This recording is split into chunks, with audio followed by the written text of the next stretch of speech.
To start this tutorial, the first thing we'll do is go to the Solid tab, then use the Sphere command. We'll type 0 and press Enter. Next, we'll type 16.4 millimeters. Now, press Shift to activate the Ortho option, and from the perspective view, click on the left side to create the sphere. You can now activate the shaded display mode to see the model better. Use the gumball to rotate the model. First, we'll rotate it 90 degrees so that the seam is at the bottom. Then we'll rotate it 90 degrees again, but this time on the y-axis. It's important that the seam is positioned exactly as it is in the video. Now, go to the Shanks tab and use the Curve command to create a curve. Select the USA region and then size 6.5. Click Accept to create the curve. Use the gumball to move the sphere up 8.4 millimeters. You can use Zoom Extents All to center all the viewports based on the content. Next, go back to the Solid tab and use the Cut command. Select the curve that will cut the solid. Press Enter to confirm, then select the sphere and press Enter. To continue, use Extract Surface to extract the surface of the sphere. It's important that the copy option is activated in the command bar. Select the surface to extract and press Enter. We'll change this surface to a different layer for better organization. Hide the sphere, since we'll only be working with the surface for now. From the perspective view, select the surface. Then, go to the Curve tab and use the Create UV Curve command. Press Enter to confirm. You can type Artisan Center in the command bar to center the created UV. Then, using the gumball, move it on the y-axis so that it's slightly separate from the ring surface. Now, in the Surface tab, use the Surface by Points command. Make sure that OSNAP is activated. It's important to follow the order. First the upper left point, then the other left end, and now continue with the lower right end, and finally the upper right corner. Change the surface to a new layer. I'll leave the two surfaces on the same layer and the sphere on another. Now, select the curves and change them to one of the user layers. This way, everything will be more organized. Now we'll show all the views again and then switch to the top view. In the Curve tab, use the Rectangle command. With OSNAP activated, we'll select the upper left corner of the surface as the first point. Then, in the command bar, type 28.75 millimeters. Press Enter. Now, type 9.64 millimeters and press Enter to create the rectangle. Select the created rectangle, then type Move in the command bar. Click on its upper left corner, and then move it to the corner of the surface, as shown in the video. Now we'll create a circle in this corner. To do this, go to the Curve tab and this time use the Circle command. Click on the corner, and then in the command bar, type 7.04 millimeters. Press Shift and click on the right side to create the circle. Now you can delete the reference rectangle. Change the circle's layer, putting it with the other curves. Now we'll work from the perspective view.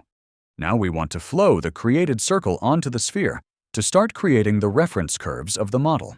To begin, type Flow Along Surface in the command bar. For the object to flow, we'll select the circle, then press Enter to confirm the selection. Now it asks for the base surface, so we'll select the rectangular surface. Then we'll select the target surface, which will be the surface extracted from the sphere. The first curve is now positioned. However, in my case, I want to place it on the other side of the sphere's axis.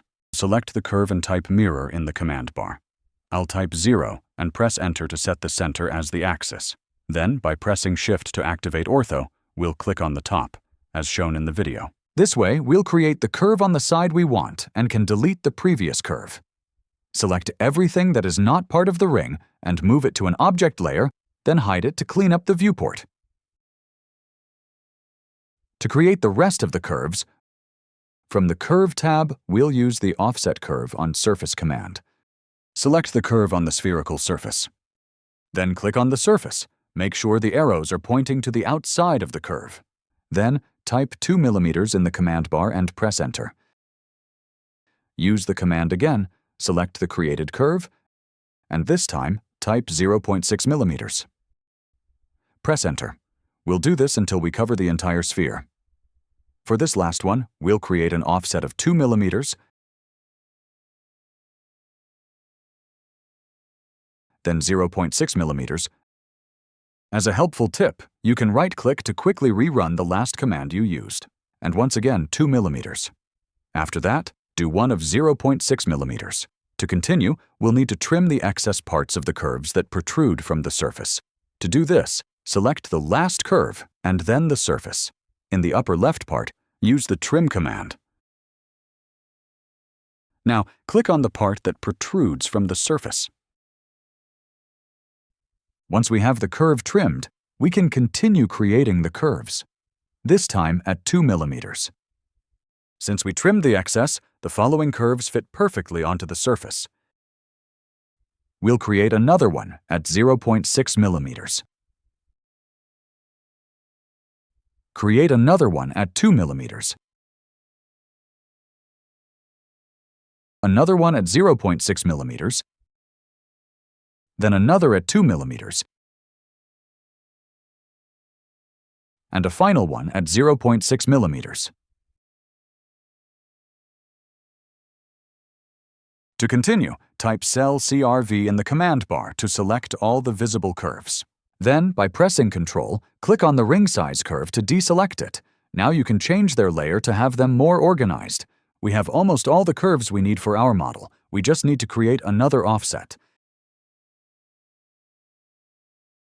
Click on the command and then select the bottom edge of the sphere, type 0.6 millimeters and press Enter to create it. Change this last one to a new layer as well. Now we'll hide everything except the ring curve. We'll go to the Shanks tab and create a classic. Without selecting any preset, we'll click on Edit.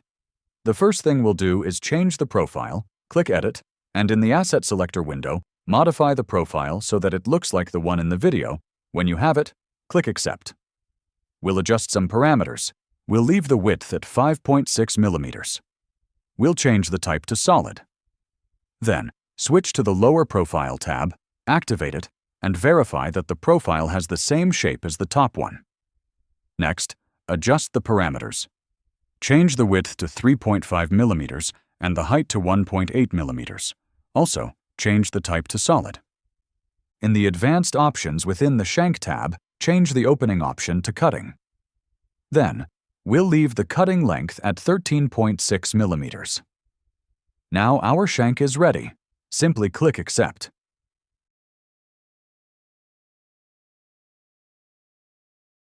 Once the shank is created, we'll show the sphere.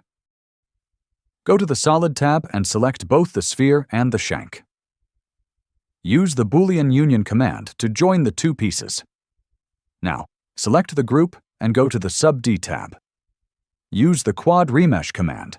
Activate the options to convert to Sub-D, Preview, and also hide input to better appreciate the result. Leave the target edge length at 0.75 millimeters. Make sure to activate symmetry in both X and Y. Once everything is set, just click OK to create the ring. Select the Sub-D you just created and change its layer.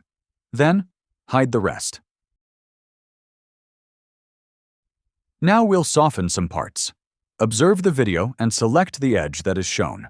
To do this, press Ctrl-Shift and double-click on one of the edges to select the entire loop. Do the same on the other side.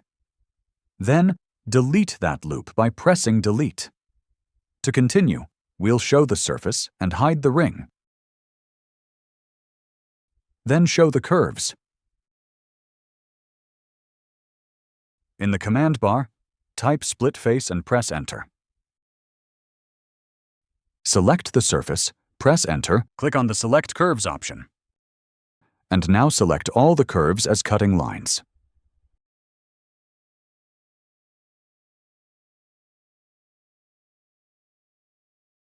Make sure to select all the curves. Press Enter to cut. In the Solid tab, you'll find the Extract Surface command. Select the 2 millimeter surfaces that are between the curves. Then, make sure that the Copy option is set to Yes in the command bar. press Enter to extract them. Without deselecting the surfaces, go to the Surface tab and use the Offset Surface command. Change the Both Sides option to Yes, then type 0.4 mm and press Enter to confirm.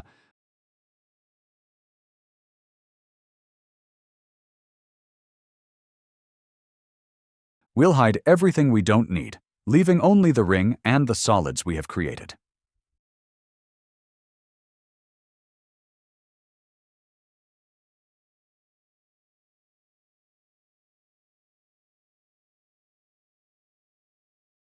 From the Sub-D tab, use the Face filter to select them more easily. Select the two faces shown in the video and use the Soft Transform command so that the movement is smoother. Move the faces using the gumball until they pass through the solid.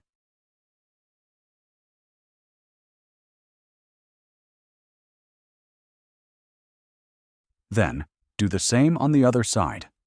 Try to make it a smooth shank.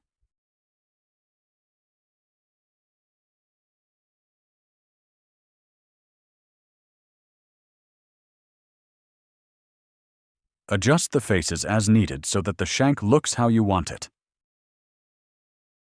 Now that you've adjusted the shank, we'll deactivate Soft Transform.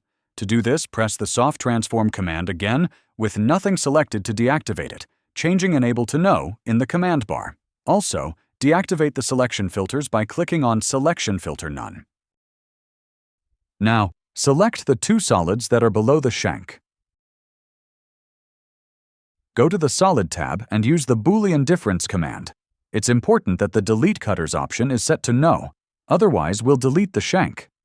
Now, select the shank and press Enter to cut them. As we can see, they are now cut.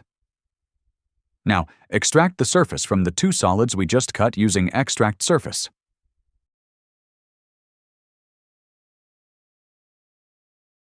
Delete the cut solids.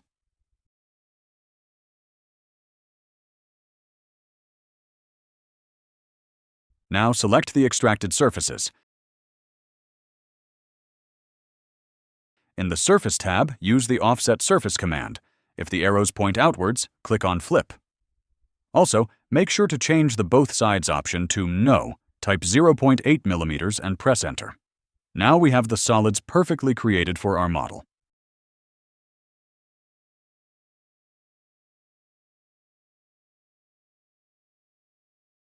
Now, select the ring and go to the Sub-D tab. Convert the Sub-D to NURBS. Make sure the Delete Input option is set to No, so we'll keep a copy in case we need it later. Hide the Sub-D. Now, select the new shank. Go to the Solid tab and use the Boolean difference command.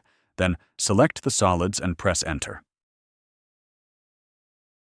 You can move them to another layer to appreciate the cut of the ring. Now we need to create more reference curves to be able to position the gems. We'll go to the Curve tab. We'll use the Offset Curve on Surface command. Select the bottom edge of the first rail. Type 0.95 mm in the command bar to create the curve in the center of the rail.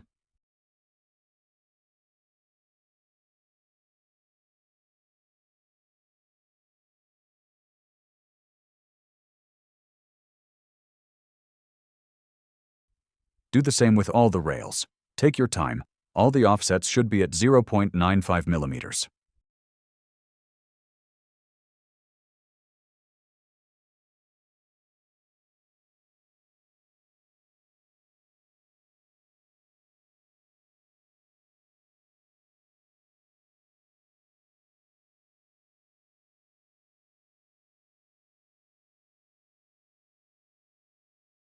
Select the first curve. Type Curve Seam in the command bar.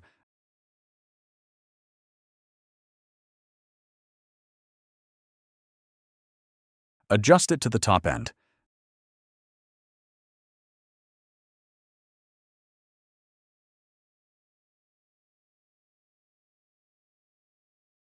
Do the same with the second curve.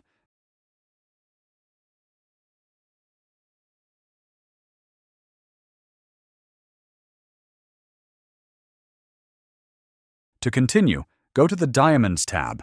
Use the Gems on Curve command. Add the curve to the selector, then add the rail surface to the selector to orient the gems. Change the size of the gems to 1.65 millimeters.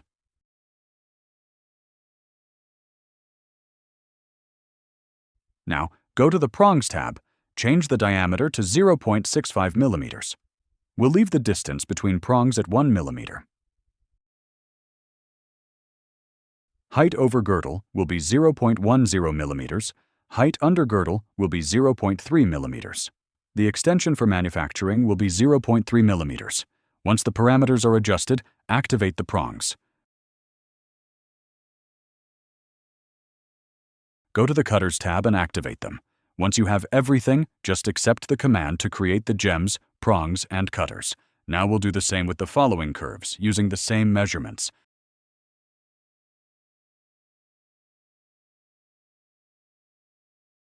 Change the size of the gems to 1.65 millimeters. Go to the Prongs tab. Adjust the parameters.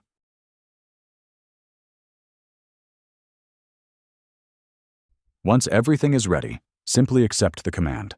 For the third curve, follow the same process.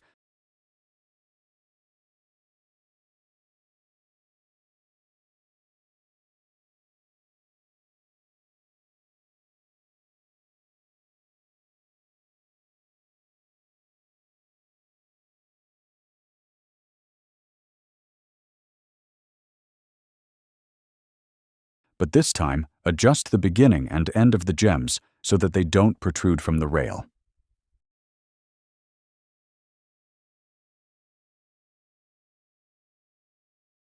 Then, activate the cutters.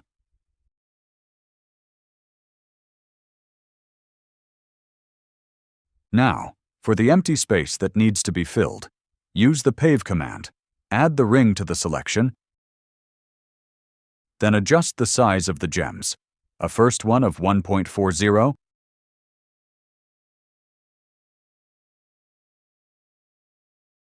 another one of 1.2,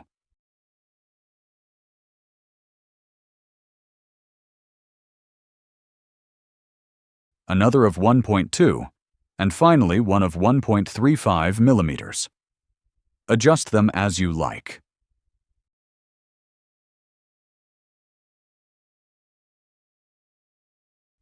Also, add the prongs to these last gems.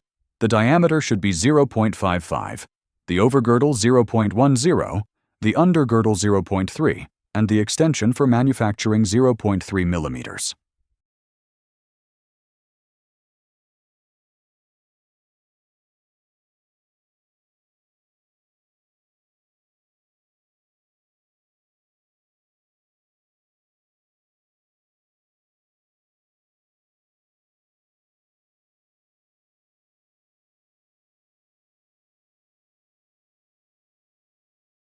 Add a 1.35 millimeter gem on the other side.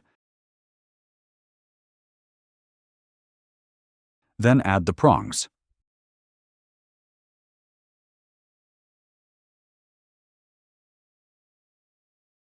Once finished, accept the command.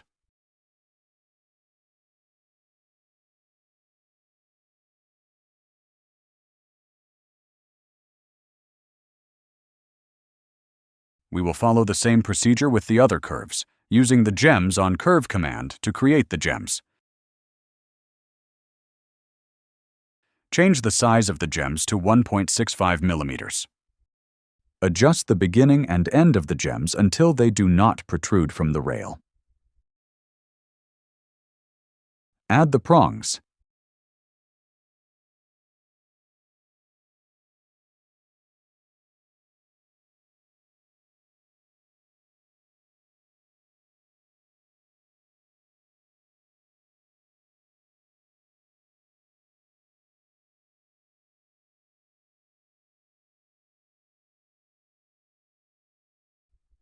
In this case, we'll change the end of the prongs to single so that they adapt to the rail.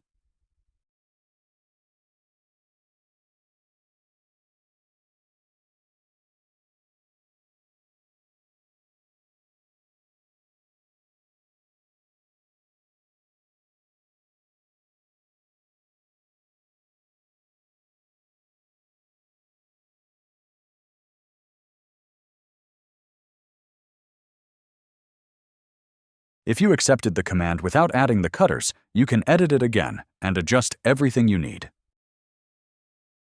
Add the cutters to them.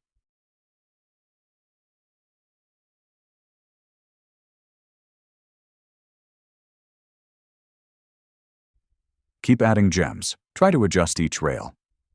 If you need to pause the video or check the measurements, feel free to do so.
For the last smallest rail, use the pave command again. Add a 1.65 mm gem. Add prongs as well. Adjust the sizes and create some to fill in so that the rail is not empty.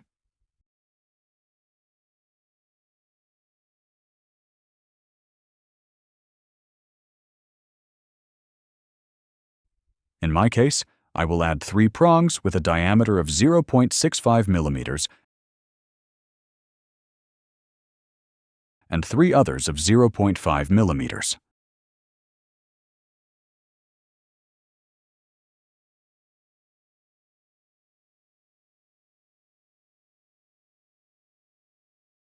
Add some on the other side as well. First, one more gem of 1.2 millimeters, and then 2 more prongs. If you feel you need to fill in any more rails, this is the time to do it.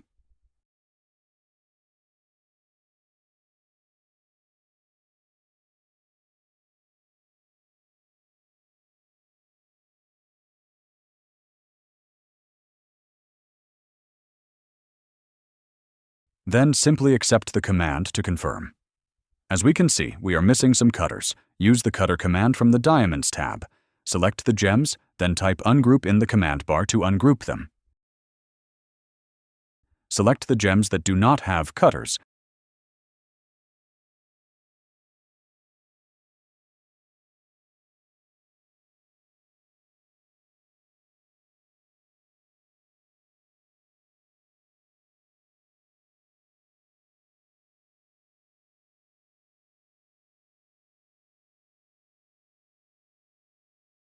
and add them to the command selector, then accept the command to create them. Do it with all the gems. You can also edit a group of gems by curves by clicking on Edit and adding the cutters from the command panel.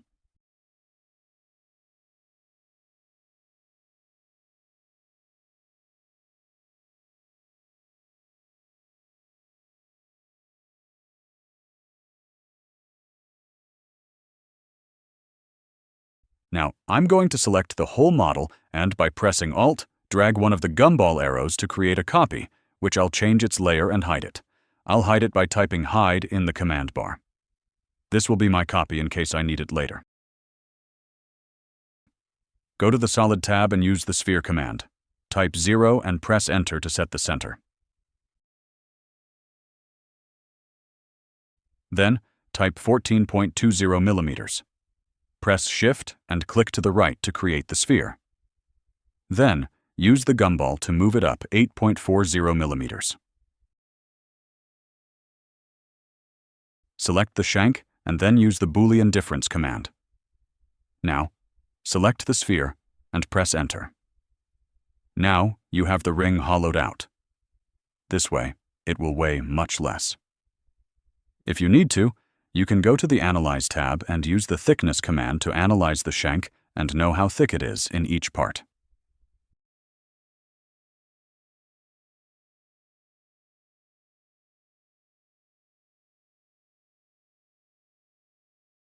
Now we will also hollow out part of the shank to reduce some weight from the model.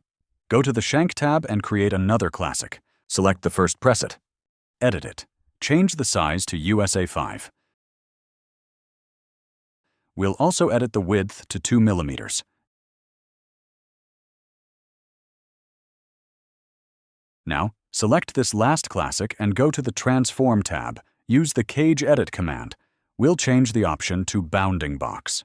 Press Enter until the reference points appear. To make the work easier, go to the Sub-D tab and select the point filter. Select the lower points and move them up to modify the shank. It might take a little while, don't worry. You can hide the shank and adjust the points that are in the center, scaling them on the x-axis. Show the elements again by typing Show in the command bar.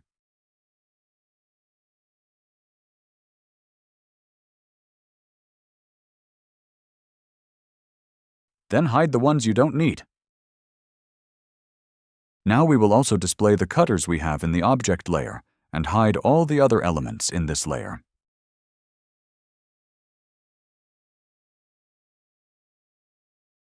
Now, simply go to the Solid tab, use the Boolean difference command, select the ring, press Enter, and then select the modified shank and press Enter.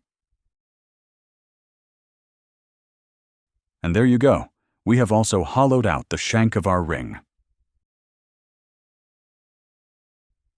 Now, all that's left is to do the Boolean difference with the cutters.